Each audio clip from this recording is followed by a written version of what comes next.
Introduction class commerce का। इसमें हम लोग पहले जानेंगे कॉमर्स क्या होता है, कॉमर्स में क्या क्या सब्जेक्ट्स होते हैं, एंड देन उसके बारे में एक एक सब्जेक्ट के बारे में डिटेल में मैं आपको बताऊंगा कि कॉमर्स क्या होता है। तो सबसे पहले what is the meaning of commerce. अगर हम बात करें कॉमर्स क्या होता है, तो commerce means here we totally study about the business. यहाँ जो भी कुछ भी पढ़ाया जाएगा सारी चीजें बिजनेस से रिलेटेड होती हैं, एंड दैट्स वाई मैंने बोला आपको कि कॉमर्स बिजनेस से रिलेटेड होता है, बिजनेस के बारे में पढ़ाया जाता है, और इसलिए यहां पे जो भी सब्जेक्ट्स डाले गए हैं सब बिजनेस से ही रिलेटेड डाले गए हैं। क्या सब्जेक्ट्स है कॉमर्स में आपका? एक सब्जेक्ट, पहला सब्जेक्ट है वो है अकाउंट्स, देन दूसरा सब्जेक्ट है इकोनॉमिक्स, तीसरा सब्जेक्ट का तो नाम ही रख दिया गया है क्या? Business study. और मैंने इसीलिए पहले ही बोला कि कॉमर्स में किसके बारे में पढ़ा जाता है? बिजनेस के बारे में, एंड दैट्स वाई जो थर्ड सब्जेक्ट है उसका नाम ही है business study. Here we study about the business. Commerce का डिफिनीशन अगर मैं बोलूं कि कॉमर्स क्या होता है, अगर उसको हम डिफाइन करें कि कॉमर्स क्या है, तो ऐसा हम कह सकते हैं कि कोई भी सामान बनता कहां पे है, तो सबसे पहले हम बोलते हैं फैक्ट्री में। एक कॉमन बोलचाल की भाषा में हम बोलते हैं कि कोई भी सामान कहां बनाया जाता है? फैक्ट्री में। देन फैक्ट्री से वो सामान कहां पहुंचता है? हमारा होलसेलर के पास में। होलसेलर से किसके पास पहुंचता है? रिटेलर के पास में। और रिटेलर से किसके पास पहुंचता है? पब्लिक, जिसको हम लोग कंज्यूमर बोल सकते हैं, कंज्यूमर के पास में। तो इस तरह से अगर मैं आपसे पूछूं कि कॉमर्स क्या है, what is the meaning of commerce, तो आप ये बोलोगे कि फैक्ट्री से कंज्यूमर तक, पब्लिक मींस कंज्यूमर, यही है कंज्यूमर, तो फैक्ट्री से कंज्यूमर तक सामान को पहुंचाने के बीच में, यहां से यहां, फैक्ट्री से कंज्यूमर तक सामान को पहुंचाने के बीच में जितना भी एक्टिविटी हो रहा है, इसके बीच में फैक्ट्री से लेकर मैं बोल रहा हूं कंज्यूमर, यहां से यहां के बीच में जो भी एक्टिविटी हो रहा है वो क्या है? कॉमर्स है। क्यों? क्योंकि देखिए फैक्ट्री होलसेलर के बीच में क्या हो रहा है? बिजनेस। होलसेलर रिटेलर के बीच में क्या हो रहा है? बिजनेस। और मैंने इसीलिए बोला कि कॉमर्स में किसके बारे में पढ़ेंगे? बिजनेस। तो यहां से यहां के बीच में अगर देखिए पहुंचाने तक, पहुंचाने के बाद तो वहां कंज्यूम होगा, वहां से बिजनेस खत्म हो गया, लेकिन फैक्ट्री से कंज्यूमर तक सामान को पहुंचाने के बीच में अगर यहां से यहां तक हम देखें तो सब क्या हो रहा है? जितने भी एक्टिविटीज यहां हो रही है, all these are related to business, सारे के सारे बिजनेस से रिलेटेड है, एंड दैट्स व्हाई कहा जाता है कि कॉमर्स क्या है? तो फैक्ट्री से कंज्यूमर के बीच में जितना भी एक्टिविटी हुआ वही कॉमर्स वर्ल्ड है, वही कॉमर्स की दुनिया है। और इसीलिए मैंने बोला कि कॉमर्स में किसके बारे में पढ़ेंगे? बिजनेस। बिजनेस में क्या होता है? अगर हम बात करें बिजनेस में क्या होता है, ये भी बिजनेस है, फैक्ट्री भी जो खोला है बिजनेस किया हुआ है, जो होलसेलर है वो भी बिजनेस है, रिटेलर है वो भी बिजनेस है। सर होलसेलर और रिटेलर में क्या डिफरेंस है, ये भी मैं आपको बता दूं। होलसेलर क्या होता है? जो बल्क में सामान खरीदता है और बल्क में ही बेचता है, लार्ज क्वांटिटी में खरीदता है और लार्ज क्वांटिटी में ही बेचता है, थोड़े थोड़े क्वांटिटी में नहीं। वो खरीदेगा भी लार्ज क्वांटिटी में फैक्ट्री से और बेचेगा भी रिटेलर को लार्ज क्वांटिटी में। लेकिन रिटेलर क्या होता है? इसको हम लोग हिंदी में बोलते हैं फुटकर विक्रेता, खुदरा विक्रेता, चिल्लर, जो स्मॉल क्वांटिटी में सामान नहीं खरीदता है, खरीदता तो लार्ज क्वांटिटी में है, लेकिन बेचता है कौन सी क्वांटिटी में? तो स्मॉल क्वांटिटी में, रिटेलर क्वांटिटी में, थोड़ा थोड़ा क्वांटिटी में, एंड दैट्स व्हाई इसका नाम पड़ा रिटेलर। रिटेलर मतलब खुदरा विक्रेता, विक्रेता मतलब बेचने वाला, सेलर। ये होलसेलर है, देखो सेलर वर्ड पे जाना है, ये रिटेलर है, तो रिटेलर जो मतलब ये भी सेलर है और क्या है? स्मॉल सेलर है। ये होलसेलर है, स्मॉल सेलर है। खरीदता तो ये भी बल्क में है और ये भी बल्क में है, लेकिन ये बेचता भी बल्क में है और ये बेचता है स्मॉल क्वांटिटी में। तो बेचता किस सेंस में वो देख के हम लोग डिसाइड करेंगे उसका मीनिंग। होलसेलर बल्क में बेचने वाला, रिटेलर स्मॉल क्वांटिटी में बेचने वाला। खरीदने वाला बोलेंगे तो दोनों क्या खरीद रहा है? लार्ज क्वांटिटी में ही खरीद रहा है। तो खरीदने पे नहीं जाना है, किस पे जाना है? बेचने पे। तो ये लार्ज क्वांटिटी में बेचता है और ये स्मॉल क्वांटिटी में बेचता है, और इसीलिए इसका नाम होलसेलर पड़ा और इसका रिटेलर पड़ा। Small seller, small quantity seller, समझ में आ रहा है? ये बोल सकते हैं हम लोग इसको। देन अगर हम बात करें तो ये भी बिजनेस है, ये भी बिजनेस है, ये भी बिजनेस है, और सब बिजनेस है। तो हर एक बिजनेस में हो क्या रहा है? ट्रांजैक्शन। हर एक बिजनेस में क्या हो रहा है? ट्रांजैक्शन, लेन देन, ट्रांजैक्शन। ट्रांजैक्शन को हम लोग हिंदी में बोलते हैं लेन देन। Something receive and something give, कुछ लेना और कुछ क्या करना? देना। सर क्या लेन देन, what is the meaning of transaction? देखिए फैक्ट्री वाले ने सामान किसको बेचा? होलसेलर को, तो इन दोनों के बीच में क्या हुआ? ट्रांजैक्शन। होलसेलर और रिटेलर, इन दोनों के बीच में भी क्या हुआ? ट्रांजैक्शन। ट्रांजैक्शन मतलब लिया और दिया। क्या इसने लिया? फैक्ट्री वाले ने क्या लिया? फैक्ट्री वाले ने क्या लिया? पैसा, कैश, और दिया क्या इसने इसको? गुड्स या सर्विस। होलसेलर ने रिटेलर से क्या लिया? पैसा, और क्या दिया उसको? गुड्स या सर्विस। फिर रिटेलर ने इस पब्लिक से क्या लिया? पैसा, और दिया क्या उसको, गुड्स या सर्विस। अब बात आता है कि सब ने लिया कैश, लेकिन मैं बोल रहा हूं जब दिया तो क्या दिया, गुड्स या सर्विस। ये क्या है अब मैं समझा रहा हूं, समझना। दुनिया में जितने भी शॉप हैं, आप आज के बाद किसी भी शॉप में जाओ, और मैं केवल कॉमर्स की बात नहीं कर रहा हूं, और मैं पटना की बात नहीं कर रहा हूं कि पटना की शॉप का, दुनिया का बात करो। दुनिया के किसी भी शॉप में जाओ आप, और आप देखो कि वहां क्या बिक रहा है। मैं आपको बता रहा हूं दुनिया के हर शॉप में केवल दो ही चीज बिक रहा है। कोई भी शॉप हो उसमें कितनी चीजें बिक रही है, दो चीज। क्या दो चीजें, तो वहां पर जो भी ट्रांजैक्शन हो रहा है, हर शॉप में दो ही चीज का ट्रांजैक्शन हो रहा है। क्या दो चीज का ट्रांजैक्शन हो रहा है, गुड्स और सर्विस। वही मैं वहां पे बोल रहा था कि ये लोग क्या दे रहे होंगे, या तो गुड्स दे रहे होंगे या तो क्या दे रहे होंगे, सर्विस। ये क्या है समझिए। गुड्स मतलब क्या होता है, माल और सामान। इसको हम लोग आम भाषा में सामान लोग बोलते हैं, लेकिन कॉमर्स की भाषा में इसको माल कहा जाता है। जनरली ये माल वर्ड आप सुने होंगे बिजनेस में। जब आप गए किसी कपड़े की दुकान में और आप बोले कि कपड़ा दीजिए, तो वो बोलता है कि मेरे यहां सारा कपड़ा बिक चुका है। नहीं, मेरे यहां सारा माल बिक चुका है, मेरा माल रास्ते में है, मेरा माल आ ही नहीं रहा है। तो ये लोग क्या बोलते हैं, हम लोग बोलते हैं हम कपड़ा खरीदने आए, माल नहीं खरीदने आए। वो बोलता है कि आपके लिए कपड़ा है, मेरे लिए क्या है, माल है। तो माल और सामान में अंतर होता है। लोग माल और सामान को एक ही समझते हैं, बट डिफरेंट है। क्या है माल, माल क्या होता है और सामान क्या होता है, गुड्स और थिंग्स में डिफरेंस होता है। हर थिंग्स गुड्स नहीं होता है, और हर, अगर हम बोलेंगे गुड्स जो होता है वो क्या होता है, थिंग होता है। मतलब हर सामान गुड्स होता है, नहीं, हर सामान गुड्स नहीं होता है, लेकिन हर गुड्स सामान होता है। जैसे फॉर एग्जांपल, अभी मैं ये हाथ में एक पकड़ा हुआ हूं, यहां पे ये मार्कर, अगर मैं इसकी बात करूं, ये मार्कर क्या है, ये मार्कर क्या है, ये मार्कर थिंग्स है। थिंग सामान बोल सकते हैं इसको, लेकिन मैं इसको क्या नहीं बोल सकता, माल नहीं बोल सकता, गुड्स नहीं बोल सकता। लेकिन यही मार्कर एक दुकानदार जिसने बेचा है मुझे ये, वो इसको क्या बोलेगा, गुड्स बोल सकता है। वो इसको सामान भी बोलेगा और क्या बोल सकता है, गुड्स भी। तो अब गुड्स और सामान में क्या डिफरेंस हुआ, जैसे मेरे लिए ये सामान है, गुड्स नहीं है, लेकिन उस दुकानदार के लिए क्या है, गुड्स है। तो ये सामान भी है और गुड्स भी है। पर्पस क्या है, अलग अलग। मैंने इसको क्यों खरीदा, यूज करने के लिए। दुकानदार ने क्यों खरीदा, बेचने के लिए। तो जो चीज हम बेचने के लिए खरीदते हैं लाइफ में, वो हमारे लिए क्या होता है, गुड्स हो जाता है, माल हो जाता है। सामान होता है लेकिन वही क्या बन जाता है, माल। लेकिन जो चीज हम बेचने के पर्पस से नहीं खरीदते हैं, the things which is not purchase for the purpose of resale, जिस चीज को हम दोबारा बेचने के लिए नहीं खरीदते हैं, उसको हम गुड्स नहीं बोल सकते हैं, उसको हम एसेट्स बोलते हैं, अकाउंट्स की भाषा में, कॉमर्स की भाषा में, संपत्ति, प्रॉपर्टी। लेकिन जो चीज हम बिजनेस में किस लिए खरीदते हैं, दोबारा बेचने के लिए, वो हमारे लिए क्या होता है, गुड्स होता है, माल होता है। तो माल और सामान में क्या अंतर है। एक एसी के दुकानदार के लिए मैं एग्जांपल दूं अगर सिंपल लैंग्वेज में, एक एसी के दुकानदार के लिए जो एसी वो अपने दुकान में लगा के रखा हुआ है, वो उसका क्या है, एसेट्स है, संपत्ति है, क्योंकि वो बेचने के लिए नहीं खरीदा है। वो सामान बोल सकता है उसको, क्योंकि मेरा सामान है, एसेट्स है, संपत्ति है। लेकिन जो एसी वो दुकान में किस लिए रखा हुआ है, बेचने के लिए, उसको वो क्या बोलेगा, गुड्स है, माल है। मतलब जो भी चीज हम बेचने के लिए खरीदते हैं उसको हम माल कह सकते हैं। लेकिन जो चीज हम बेचने के लिए नहीं खरीदे, यूज करने के लिए खरीदे, उसको हम क्या बोलते हैं, उसको माल नहीं बोलते हैं, सामान या एसेट्स बोलते हैं। आम भाषा में सामान बोलते हैं, थिंग्स बोलते हैं, और बिजनेस अकाउंट्स की भाषा में क्या बोलते हैं, एसेट्स बोलते हैं। Is it clear. तो ये चीजें आपको समझना है, गुड्स और एसेट। तो मैंने बोला दुनिया में जितने शॉप है सब में क्या बिक रहा है, कहीं गुड्स बिक रहा है और कहीं क्या बिक रहा है, सर्विस। जैसे आप जब कपड़े की दुकान में गए, वहां क्या बिक रहा है, कपड़ा, वो किस में आ जाएगा, गुड्स में। आप किताब की दुकान में गए, वहां क्या बिक रहा है, किताब, वो किस में आ जाएगा, गुड्स में। लेकिन आप अगर सपोज करो किसी डॉक्टर के पास गए और उसने भी आपसे पैसा लिया, कपड़ा का दुकानदार भी पैसा लिया, किताब का दुकानदार भी पैसा लिया, पंखा का दुकानदार भी पैसा लिया, सब लोग तो पैसा ले रहे हैं, लेकिन ये लोग क्या दिए, गुड्स, सामान, माल। लेकिन जो मैं बोलूंगा, अगर आपका डॉक्टर के पास गए, किसी स्कूल टीचर के पास गए, किसी कोचिंग वाले के पास गए, लॉयर के पास गए, इवन आपके घर में एक ड्राइवर है, इवन आपके घर में एक मेड है, हाउस मेड है, काम करने वाली, वो भी पैसा लेती है आपसे, लेकिन वो पैसा लेने के बदले आपको क्या दे रही है, सर्विस। वो इनविजिबल है, वो जो दे रही है दिख नहीं रहा है। तो दुनिया में दो चीजें बिक रहा है, किसी दुकान में क्या बिक रहा है, गुड्स, किसी दुकान में क्या बिक रहा है, सर्विस। क्योंकि इंसान की सारी जरूरतें किससे पूरी होती है, दो ही चीज से, या तो गुड्स से या तो किससे, सर्विस से। तीसरा कोई चीज होता ही नहीं है। सारे के सारे नीड्स दो ही चीजों से फुलफिल होते हैं, गुड्स एंड सर्विस। कभी वो गुड्स से जरूरत पूरा करता है अपना खरीद के, कभी सर्विस से। जैसे फॉर एग्जांपल सुबह हम उठे और हमको क्या चाहिए, टूथपेस्ट चाहिए, तो हम तुरंत दुकान में गए, क्या खरीदे, गुड्स। तो वहां गुड्स हमने खरीद के अपनी जरूरत पूरा किया। वहीं पर हमको घर में सफाई चाहिए, झाड़ू पोछा लगाने के लिए, तो हमने मेड रखा, उसको हमने पैसा दिया, एक जरूरत और पूरा हो रहा है हमारा, लेकिन उससे पैसा देकर हमने क्या लिया, सर्विस। तो कभी हम पैसा देके गुड्स खरीद रहे हैं, कभी पैसा देके क्या खरीद रहे हैं, सर्विस। मैं इसी बिल्डिंग की बात करूं, इसी बिल्डिंग में देखिए, मैं आपसे कुछ से पैसा ले रहा हूं, आपको क्या दे रहा हूं, सर्विस। मैं खुद पैसा लेके सर्विस। लेकिन इसके नीचे जाइएगा, वहां भी इंस्टीट्यूट है, वही पैसा लेके क्या देता है, सर्विस। लेकिन सबसे नीचे जाइएगा तो जो चीप एंड बेस्ट सुपरमार्केट है, वहां पर पैसा लेके वो क्या देता है, गुड्स। तो कहीं पर पैसा लेके गुड्स दे रहा है सामान, और कहीं पैसा लेके क्या दे रहा है, सामान।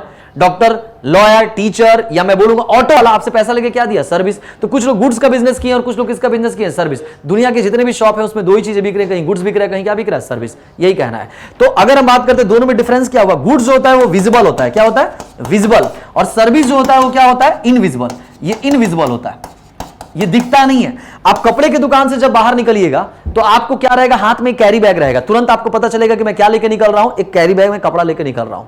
लेकिन जैसे ही आप डॉक्टर के पास गए और बाहर निकले तो उसने आपको कोई कैरी बैग दिया क्या? कुछ नहीं दिया, लेकिन उसने भी पैसा लिया। कपड़ा का दुकानदार भी पैसा ले रहा है, जूता चप्पल का दुकानदार पैसा लेता है, तो हाथ में क्या रहता है? Carry bag. फर्नीचर के शॉप में जाते हैं, वहां से भी क्या लेके जा रहे हैं? दिखता है, तो विजिबल होता है। गुड्स के दुकान से जब निकलिएगा तो हाथ में कुछ ना कुछ रहेगा, दुनिया को दिख जाएगा, visible. Touch, which can touch and seen, दोनों चीजें हो सकती है। लेकिन आप मेरे पास जब आते हैं पढ़ने के लिए तो मैं भी पैसा लेता हूं, लेकिन मेरे पास आप क्या लेके जाइएगा? घर वाले पूछेंगे सर क्या दिए? कुछ दिखेगा? नहीं दिखेगा। तो हम क्या दिए? सर्विस। ड्राइवर आपसे पैसा लेता है, क्या देता है? महीने भर कुछ नहीं दिखता है, क्या देता है? सर्विस। तो जहां पैसा लिया गया कुछ नहीं दिख रहा है, वो क्या होता है? सर्विस। Is it clear? आया समझ में? तो अब अगर हम बात करें कि दुनिया में जितने भी शॉप है सब में बिक रहा है गुड्स और सर्विस। अब इसमें भी देखें तो गुड्स के ट्रांजैक्शन में भी देखें तो दो चीजें होती हैं। एक तरफ क्या होता है? गुड्स, और एक तरफ क्या होता है? कैश। एक तरफ गुड्स और एक तरफ कैश। अब एक दूसरे तरह से हम समझ सकते हैं कि ट्रांजैक्शंस को अगर हम लोग देखें कि दूसरे तरह से कैसे होगा।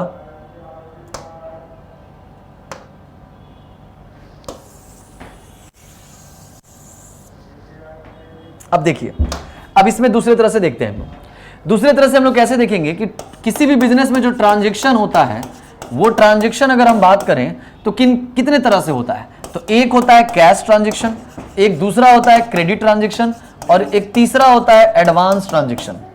कैश ट्रांजैक्शन, क्रेडिट ट्रांजैक्शन, और मैंने क्या बोला? Advance transaction. तीन तरह का ट्रांजैक्शन होता है। कैश ट्रांजैक्शन का मतलब क्या होता है कि भैया हमने सामने वाले से तुरंत क्या किया? गुड्स लिया या सर्विस, जिसका भी शॉप हो, हम जो भी खरीदने गए, मैंने पहले ही बोला कि हम लोग अपनी जरूरतें दो चीज पूरा करते हैं, गुड्स से और किससे? सर्विस। तो हम चाहे गुड्स लिए हो चाहे सर्विस लिए हो, तो एक तरफ है गुड्स और मैंने क्या बोला? सर्विस, और एक तरफ क्या है? कैश है। तो जब दोनों ट्रांजैक्शन एक साथ हो, मतलब सामने वाले से हम गुड्स लिए और उसको क्या दे दिए? कैश, तो वो कौन सा ट्रांजैक्शन हो जाता है? Cash transaction. This is called cash transaction. लेकिन जब हम किसी शॉप में गए, दुकान में गए, और वहां पर हमने क्या किया कि हमने सामने वाले से गुड्स ले लिया लेकिन क्या नहीं दिया? कैश का ट्रांजैक्शन नहीं हुआ। हर ट्रांजैक्शन के अंदर दो ट्रांजैक्शन होता है, दो पार्टी होता है। जब भी ट्रांजैक्शन होगा कितने लोगों के बीच में? दो, एक कस्टमर और एक कौन होगा? सप्लायर। तो अगर कस्टमर कैश दे दिया और सप्लायर ने क्या दे दिया? गुड्स, तो दोनों पार्टी ने अगर अपना कमिटमेंट कर दिया, जो भी उनका प्रॉमिस था फुलफिल कर दिया, तो वो कैश ट्रांजैक्शन कहलाता है, cash transaction.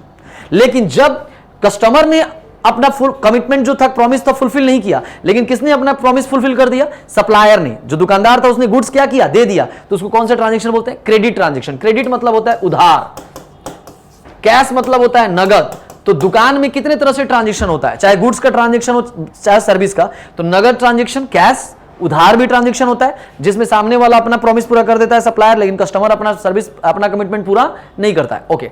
And the third transaction एक और टाइप का होता है। लोग तो दो ही टाइप से बोलते हैं, बट मैं बोलता हूं कि एक तीसरा टाइप का भी ट्रांजैक्शन होता है, वो होता है एडवांस, जो आजकल चल रहा है।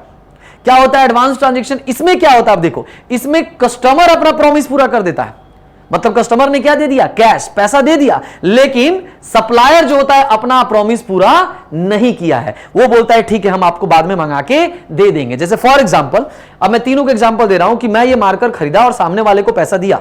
तो मार्कर किसने दिया? गुड्स किसने दिया? सप्लायर ने। मैंने क्या दे दिया? Cash. Both commitment are done, दोनों के दोनों फुलफिल हो गए।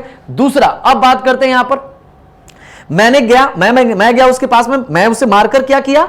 ले लिया, लेकिन उसको मैंने अपना कमिटमेंट पूरा नहीं किया, प्रॉमिस, पैसा उसको नहीं दिया। तो ये कौन सा ट्रांजैक्शन होगा? उधार, क्रेडिट।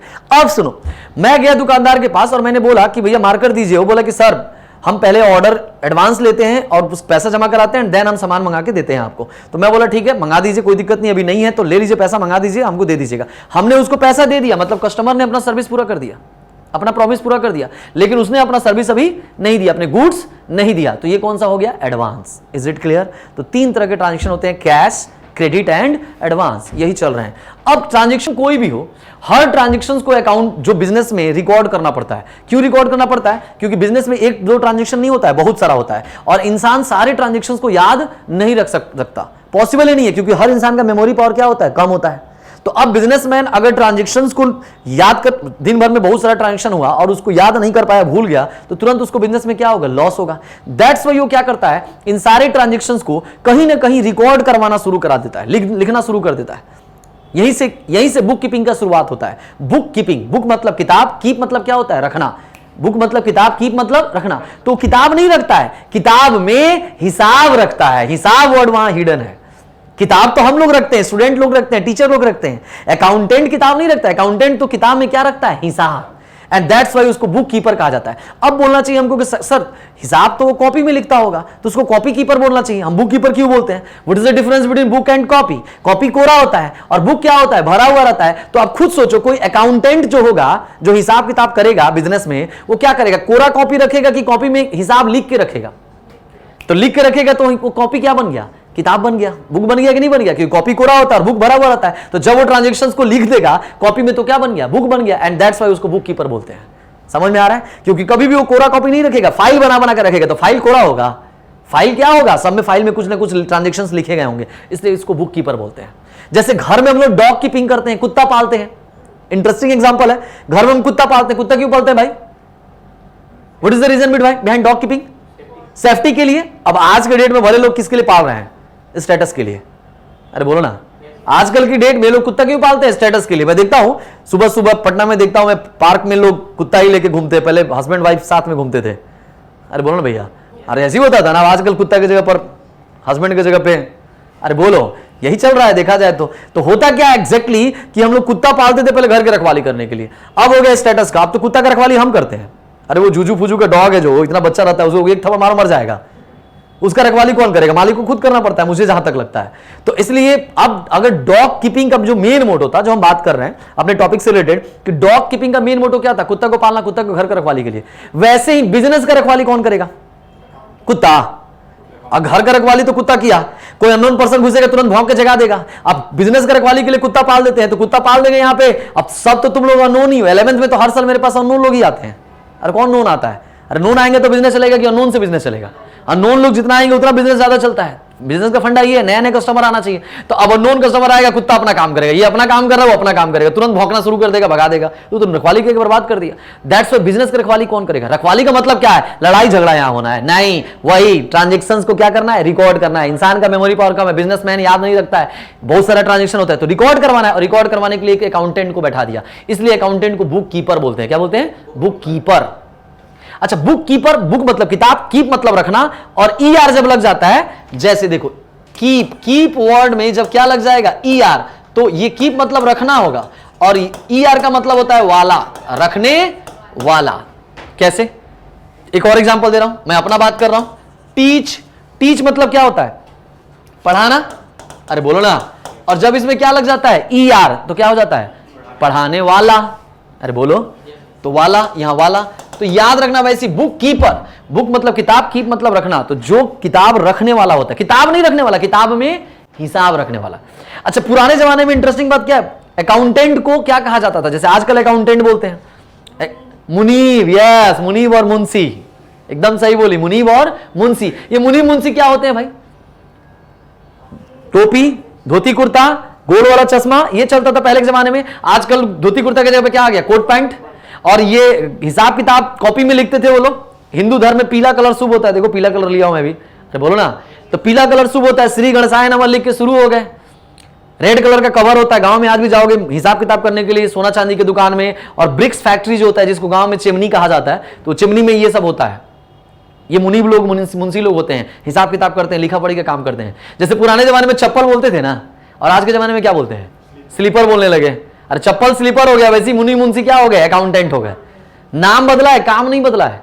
वो भी हिसाब किताब करते थे, भी हिसाब किताब। हाँ, वो किस में करते थे, कॉपी में। लोग किस में करते हैं, लैपटॉप में। वो धोती कुर्ता पहनते थे, कोट पैंट। हाँ, वो थोड़ा नहीं, ये तो सेम है। वो भी पहले गोल वाला चश्मा लगाते थे, आजकल फैशन में ही गोल वाला आ गया है। अरे गोल वाला चश्मा, वो तो सेम ही हो गया है। अरे बोलो ना, इसका देखा इसलिए मेरे को याद आ गया। तो गोल वाला चश्मा ही चल रहा है। तो एग्जैक्टली होता क्या, हिसाब किताब वो भी करते थे, ये भी करता है। तो अकाउंटेंट वर्ड ही बना है। मैंने पहले ही बोला था कि कॉमर्स में बिजनेस के बारे में पढ़ेंगे। तो बिजनेस में से रिलेटेड 3 सब्जेक्ट है, अकाउंट्स, इकोनॉमिक्स, बीएसटी। अकाउंट्स क्या पढ़ाएगा, बिजनेस का हिसाब किताब, प्रॉफिट और क्या निकालना, लॉस निकालना। बिजनेस के बारे में ही सिखाया, बिजनेस से ही रिलेटेड है कि बिजनेस का प्रॉफिट लॉस निकलेगा। और बिजनेस स्टडी सिखाएगा बिजनेस क्या है और बिजनेस कितने टाइप्स का है, how many types of business, sole proprietor, partnership, company, सबका एडवांटेज और क्या डिसएडवांटेज। और 12th के बीएसटी में पढ़ते हैं कि बिजनेस का मैनेजमेंट कैसे होता है, कंट्रोल कैसे होता है। मतलब 11th का बीएसटी पढ़ाएगा कि बिजनेस क्या है और कितने टाइप का है, और 12th का बीएसटी पढ़ाएगा कि बिजनेस का मैनेजमेंट कैसे होगा, मतलब बिजनेस के बारे में ही पढ़ाएगा। 11th के अकाउंट्स में हम पढ़ेंगे बिजनेस का हिसाब किताब करना। तो 11th के अकाउंट्स में किसका हिसाब किताब करना सीखेंगे, सोल प्रोप्राइटर बिजनेस का। और 12th के अकाउंट्स में भी हम लोग हिसाब किताब करना ही सीखेंगे। अकाउंट्स तो हिसाब किताब सिखाएगा लेकिन अलग अलग बिजनेस का। 11th के बिजनेस में सोल प्रोप्राइटर का हिसाब किताब और 12th के अकाउंट्स में पार्टनरशिप और कंपनी बिजनेस का हिसाब किताब। समझ में आ रहा है, ये सब बिजनेस के फॉर्म्स हैं। समझ में आ रहा है क्या बोल रहा हूं। अब बोलोगे sir sole proprietor, partnership, company क्या होता है, थोड़ा बता दीजिए, जल्दी से बता दे रहा हूं। सोल प्रोप्राइटर जिस बिजनेस में एक ही मालिक होता है उसको क्या बोलते हैं, सोल प्रोप्राइटर। जिस बिजनेस में एक से ज्यादा मालिक होता है उसको क्या बोलते हैं, पार्टनरशिप। और जिस बिजनेस में बहुत सारा मालिक होता है उसको क्या बोलते हैं, कंपनी। बोलेंगे सर क्या, ये थोड़ा सा अच्छे से बताइए।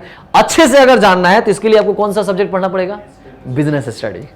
अभी तो मैं इंट्रोडक्शन दे रहा हूं, तो इसलिए मैं बोला बिजनेस स्टडी में बिजनेस के बारे में डिटेल में पढ़ाया जाएगा कि भैया इसमें मैं बोला कि एक आदमी, उसमें एक से ज्यादा कितने, अगर ये जानना है तो क्या पढ़िए, बिजनेस स्टडी। 50 मैक्सिमम कितने हो सकते हैं, 50। अब बात आता है तो 50 लोग मैक्सिमम पार्टनरशिप में रह सकते हैं। अब कंपनी में सर कितने लोग रहेंगे, तो क्या कंपनी के लिए 51 लोग चाहिए, नहीं।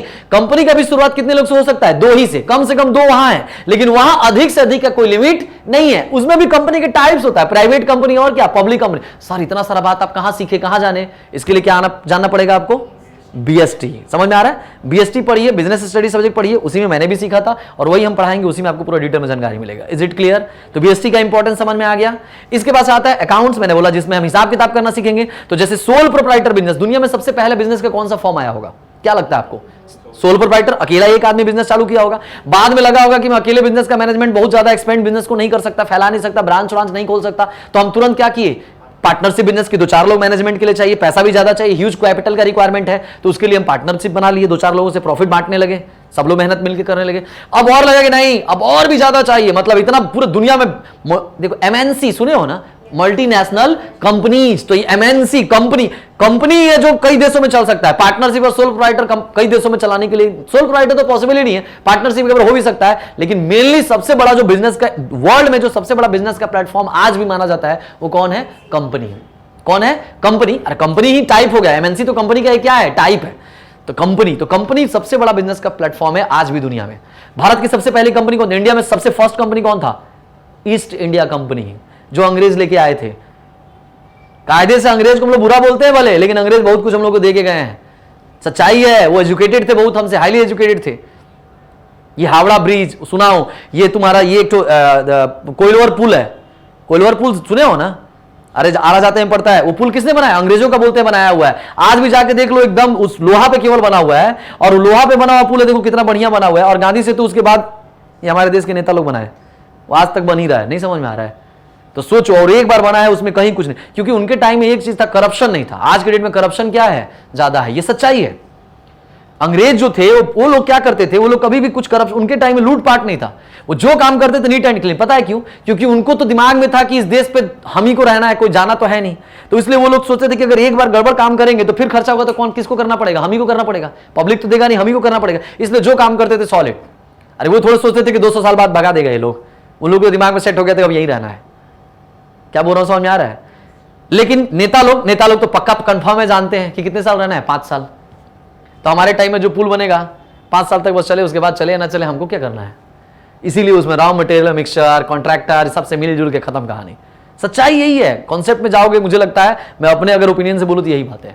तो एग्जैक्टली अंग्रेजों का दिया हुआ है, कंपनी वर्ड इंडिया में अंग्रेज ने लाके सुनाया, हम लोगों को जाना। हम तो 2 ही बिजनेस के फॉर्म में घूम रहे थे, लगा था बहुत बड़ा है, कौन सा, सोल प्रोप्राइटर और क्या, पार्टनरशिप, इसी में लगता था बहुत है। बाद में बताया कि कंपनी बिजनेस भी होता है, इससे बड़ा आइए, इसमें आइए। तो पहली कंपनी, लेकिन फर्स्ट, अब हमारे देश में कंपनी बनाने के बहुत सारे तरीके हैं, मेथड्स हैं, बहुत सारे अलग अलग है, जिसमें एक मेथड में आता है कि by the order of empire, शाही आज्ञा पत्र द्वारा, राजाओं की आज्ञा से। तो वो East India Company, East India के जो उस समय राजा थे उनके परमिशन से वो लोग बनाए थे।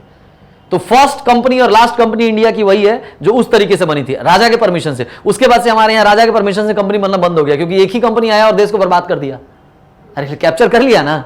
तो इसलिए फिर बोले ना बाबा, अब राजा के परमिशन से कोई कंपनी में नहीं खुलेगा। तब फिर हमारे यहाँ कंपनी क्या हुआ, तो हमारे यहाँ कंपनी बनाने के अलग अलग तरीके और बनाए गए, जिसमें से जो सबसे फेमस तरीका वो होता है कंपनी एक्ट 2013, जो पहले 1956 था अब 2013 हो गया। और कंपनी एक्ट 2013 के तहत रजिस्ट्रेशन कराइए आप, और उसके बाद आप कंपनी चालू कर सकते हैं। जैसे मेरा जो कोचिंग इंस्टीट्यूट है उसका मैंने जब नाम रखा professional commerce private limited, company का पहचान क्या है, उसके नाम के लास्ट में क्या रहेगा, प्राइवेट लिमिटेड या सिर्फ लिमिटेड, दोनों हो सकता है। अगर सिर्फ किसी कंपनी के नाम के लास्ट में लिमिटेड है तो समझ जाना वो पब्लिक कंपनी है। कौन सा कंपनी है? और अगर उसके लास्ट में प्राइवेट लिमिटेड है तो कौन सा कंपनी है? प्राइवेट कंपनी है। तो दो तरह कंपनी होता है, प्राइवेट और क्या, पब्लिक। तो ना अगर तुमको जानना है कि ये बिजनेस का कौन सा फॉर्म है तो बस नाम के लास्ट में देखना कुछ है क्या। अगर कुछ है, चाहे प्राइवेट लिमिटेड हो चाहे लिमिटेड, तो समझ जाना वो क्या है, कंपनी है। वो सोल प्रोवाइडर पार्टनरशिप नहीं है, क्या है, कंपनी है। क्या बोल रहा हूं, समझ में आ रहा है? और जिसके नाम में सिर्फ जैसे नाम दिया हुआ है, क्या दिया हुआ है, पूजा भंडार, रामू पूजा भंडार, मोहन स्वीट्स, तो समझ जाना ये क्या है, सोल प्रोवाइडर होगा या क्या होगा, पार्टनरशिप होगा। लेकिन लिमिटेड या प्राइवेट लिमिटेड है तो कंपनी फॉर्म में है वो। Is it clear? आया समझ में? तो ये सारी बातें आपको बीएसटी में सिखाया जाएगा, वहीं से बताया गया। कोई डाउट? ओके।